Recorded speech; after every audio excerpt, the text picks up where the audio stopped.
out of Greenmount Station on behalf of the Living Classrooms Foundation, swabbing for the Bone Marrow Registry, and there goes my hero, eating some crab cakes, doing our thing. We got Olympics day and night. My wife is freaking addicted to synchronized swimming and Lord knows whatever else, water polo, rowing boats, all that stuff going on. And, of course, football on Thursday night, the beginning of the preseason. The Ravens hosting the Carolina Panthers. But the first place Baltimore Orioles have kept me awake every night this week, and we're brewing up some Royal Farms Kona Blend coffee to stay up late into the evening. Dennis O'Donnell is out on the West Coast watching baseball and football and doing it all. Over 3 decades now as a sports director, he is at KPIX in San Francisco, where I left my heart high on a hill and down by the bay. You can follow his journey on Twitter at KPIX Sports. It's a pleasure to have him back on the program. And I got to be honest, Dennis, San Francisco is my favorite place, in America at least. There's some places outside of America I can't talk about that are pretty good.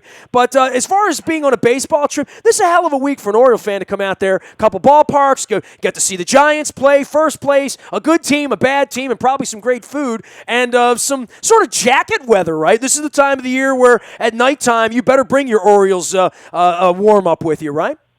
Nestor, that was the longest introduction in the history of radio broadcast. And you've been in the history of journalism a long time. I know you have, so that means something coming from you, man. that just lasted as long as the 30 years I've been in the business. It was 1 minute and 15 seconds. In radio, that's called an intro. In TV, that's called a segment. I was very impressed. There wasn't a single filler word in that minute and a half intro. But I write the scripts myself, right here in my head. Yeah, I am impressed. This time of year, I love this time of year in San Francisco in the Bay Area because it is cloudy and it's foggy, and our summer really doesn't begin until September and October. They call it the Indian summer, but it's great San Francisco weather if you love the cloud, the fog, like I do. So I enjoy it, and it should be actually a pretty good night for baseball in the series in Oakland. Yeah, I think the A's, it's hard to recommend them, right? In any sort of way. I did all the ballparks last year, and look, I like the old dump over there. I keep telling everybody, go out there and enjoy it, because once it's gone, there'll be no more crappy baseball stadiums, and it reminds me so much of Memorial Stadium as a kid. So anytime I can go out there, it sort of brings me back to 1978 out on 33rd Street. It's the last remaining place, but every time I get on the phone with someone from the Bay Area and talk about both of the sports over there, it feels like it's borrowed time, and at some point it's not going to be there any longer. And I know part of the strategy now is waiting out the Raiders to leave and the A's believing at some point someone will build them a cute little ballpark like they have over on the west side, right? Years ago, the Candlestick was such a dump. You talk about dump ballparks, going to the grave. Candlestick was such a dump that the marketing campaign was actually yes, it's a dump, and yes, it's so fricking cold at Candlestick that if you actually sit through an extra inning game at this lousy ballpark, you will receive the Quad Candlestick pin. Basically, I came, I saw, I survived. Playing off the virtue of the fact that it was a lousy ballpark. But I don't think Oakland really has a single leg to stand on. It is a dump. Ever since it was a pretty ballpark before they built Mount Davis and turned it into a multiplex stadium. But since then, it's lost all its personality, all its charm, what charm it had. So they need a new stadium. I think they're going to get a new stadium. But the point you make about the Oakland Raiders being in flux, they have to work. It's going to have to work in tandem somehow. There's a fantastic site called Howard Terminal, about an hour's walk to downtown. It would be similar to, Denver's football stadium to downtown in Denver. It's a great location, but they have to get it done because they have a lousy football stadium and a lousy baseball stadium. And while all these beautiful facilities are being built across the country, the Oakland people have been completely shut out. It's bad. Well, it feels like it's been going on forever. I've been on the air 25 years. It's always been unsuitable, untenable. No one likes it. The NFL doesn't like it. Major League Baseball doesn't like it. But no one's done anything about it. And the weird baseball territorial rights, of which I've gotten to know intimately well here with Mr. Angelos and Masson and the Washington Nationals coming into existence. The baseball team's in sort of a no-way-out position. There's nowhere for them to go. Meanwhile, the Raiders have some leverage here. I mean, there's a bunch of places where the Raiders could go have their own market all to themselves, right? I'm not sure about that. I can run down each of the locations that the Raiders have tried to use this leverage, and Mark Davis has gone to these locations, has done interviews there, and he's trying to form leverage. At the Alamo Dome in San Antonio, I talked to Jerry Jones about this. That was never going to happen in his backyard, okay? Well, Jerry's the one that spanked him on the butt and sent him back to Oakland, right? I mean, Jerry was the key figure in how the Rams wound up in L.A., right? Well, of course. I mean, Jerry Jones is not a Raider guy, right? But he wanted what he believed to be the most profitable situation for the NFL. But he wants to make sure there's no other team in his backyard. So San Antonio was never going to be an option. Now, you got Las Vegas on the table for the Oakland Raiders. There are 4 different locations that they're talking about in Las Vegas. But I want to know, who's the fan base? You're going to a large TV market to a very small TV market. Is it the casinos that are going to front this thing? Is it, from what I understand, the casinos with a hotel tax, with the Raiders and the NFL chipping in with their money, that it's going to come together. But I still don't see Vegas as a viable option. But I've had people in the Raiders organization tell me that I'm wrong. Well, I guess on the A's side, this has been a really sleepy little period for them. I mean, they won the trading deadline 2 years ago. They were clearly in first place. I can't think of a franchise that's had a gut punch over 2 years quite the way they did, from thinking they were going to groove into the playoffs and do something to becoming a really bad franchise right this moment with not a lot of signs of hope that next year or the year after that's going to be a whole lot better right now. I think the John Lester trade, in retrospect, was a disaster. And Billy Beane has said over and over again he would do the same thing. But Josh Donaldson goes away and becomes an MVP. They trade their future to the Chicago Cubs. Look at the Chicago Cubs, what they're doing now. So a couple of things happened here. The Oakland A's went downhill because they made some bad deals. But the other thing is they have been hit with an injury bug like I've never seen. In fact, since opening day, the A's have made 150 transactions in 126 days. They have used the disabled list a record 25 times. The latest guy to go on the disabled list yesterday was Sonny Gray, and that could be for an extended period of time. It's not to say that the A's were going to walk away with the American League West, but they certainly would be a much more competitive team had they not been hit this bad. It is bad. I mean, it's a lousy baseball team. I've gone to calling them on the air now the Triple A's, but it's in part because they've made bad deals, and in part because of the stadium and the way in which they have to run that team, and in part because of the injuries. So there's a plethora of reasons for the A's decline.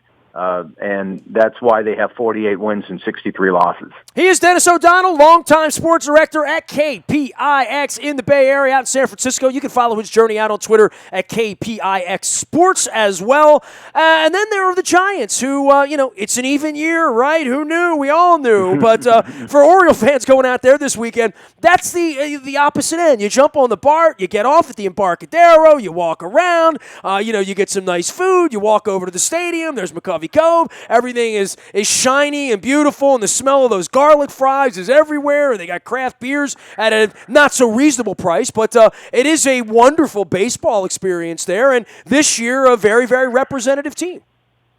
Well, you would know more than anybody else if you compare stadiums around the major leagues because you've been to all of them. But, AT&T Park is not just a baseball game, it's an experience. People come to AT&T hours before a game because there's so much to do. Walk around, you walk along the Embarcadero, AT&T Park, when it was built, and this is similar to the stadiums in baseball fields in Baltimore and Denver, in which this was an area that people wouldn't even go. This was an old factory area, dilapidated area, south of Market, and that ballpark transformed the entire neighborhood. Now it is the place to be. A lot of great restaurants. Willie Brown, when he was mayor, redid the Embarcadero. It is a fantastic location. And, the Giants built that stadium themselves with their own money out of their own pocket. And that is one of the reasons the A's are having trouble trying to convince taxpayers to chip in when the Giants did it with their own money. So it's a great experience, and I think you see the fruits of their labor in the way of winning baseball teams. They have a high payroll because they can afford a high payroll. And by the way, they're still paying off the mortgage on that stadium. Well, and at one point, I remember they were 1 foot going to St. Petersburg many years ago, trying to get that thing done, trying to get out of Candlestick Park. And, they sort of knocked it out of the park in every way, civically, growing the neighborhood, winning baseball games, having multiple parades now, even having some great controversies with Balco and Barry Bonds there for a period of time. But the whole Bay Area, I mean, you've been doing this so long, over 3 decades, this might be the glory period, right? When you look at Super Bowl hosting, new stadium opening, and I know the 49er fans aren't happy about that, and I get all that, but between the Giants, Sharks in the finals, the Warriors with a championship, and now bringing in Kevin Durant, this is a very active time for the Bay Area for being successful at sports. Well, it's the second biggest sports market in the country if you figure in that there's 2 Major League Baseball teams, 2 NFL teams. Obviously, you got hockey, and obviously you have the NBA and a world champion in the Golden State Warriors. This is undoubtedly, Nestor, one of the greatest times. In fact, when the Sharks finally made the Stanley Cup Finals, I could honestly say that I've covered every major Bay Area team and its respective championship. But currently, we're talking recently, the Giants with their 3 World Series, the Warriors with their NBA championship, the Sharks getting to the Stanley Cup Finals, and now the Raiders are beginning to turn their storied franchise around, having not made the playoffs since 2002. So it's a great time to be in the Bay Area. It's a great time for Bay Area sports. And as you mentioned, this is an even year. I know the Giants are struggling mightily coming out of the All-Star break. That lead is almost gone in the National League West. I don't think they're as good a team as they played in the first half when they had baseball's best record, but they're certainly not as bad as they played in the second half of the season. There's probably somewhere in between. I'm not sure that's good enough to win another World Series, but if I know the Giants, they'll do something about it to get back on the right track. Yeah, don't sleep on the Raiders either, right? I mean, I know you said they're coming on. I think they're everybody's sort of darling to be a playoff team this year, and I have a long friendship with Jack Del Rio, one of my favorite people, and they finally have some really good football players on that team. They shored up a lot of things defensively. Obviously, Khalil Mack is one of the great up-and-coming young stars in the NFL. But Emerson was a real find. He was let go by Washington at cornerback last year, so they have him back at a long-term contract. They signed Sean Smith out of Kansas City, so they made a nice.